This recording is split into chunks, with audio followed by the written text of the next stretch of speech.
Heureux de vous retrouver pour une nouvelle session d'information. Bonsoir et bienvenue à tous. Démarrons par la tournée d'appréciation des actions du PAG au volet agriculture. Dans ce cadre, du 11 au 22 décembre 2024, la Chambre nationale d'agriculture du Bénin mène une tournée nationale consacrée à l'appréciation par les acteurs eux-mêmes des actions menées par le gouvernement dans le secteur agricole depuis 2016. Une initiative qui donne l'occasion aux acteurs de faire leur propre bilan et d'exprimer leurs attentes pour le reste du mandat du gouvernement en place. La Cité de l'innovation et du savoir, Semen City, sera restructurée. La décision a été prise lors du Conseil des ministres du 11 décembre 2024.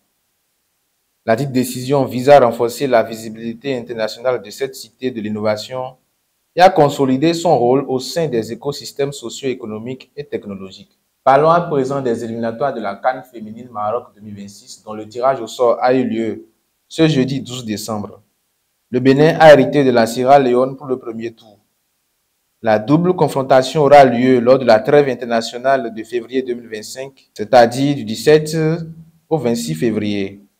En cas de qualification, les Amazones vont défier le Nigeria au second tour. Ce sera entre le 20 et le 28 octobre 2025. Au-delà de nos frontières maintenant et au Mali, la ville de Léré subit un blocus djihadiste depuis 2 semaines. Le DIMN, un groupe de soutien à l'islam et aux musulmans liés à Al-Qaïda, a décrété le 29 novembre dernier un embargo sur cette localité de la région de Tombouctou, située à une soixantaine de kilomètres de la Mauritanie. Une stratégie déjà mise en œuvre à plusieurs reprises dans diverses localités dans le centre et dans le nord du pays. Il y a un an notamment, la ville de Tombouctou elle-même subissait un important blocus. Désormais, c'est donc l'accès à Léré qui est sérieusement perturbé par les djihadistes, ce qui n'est pas sans conséquence à Tombouctou.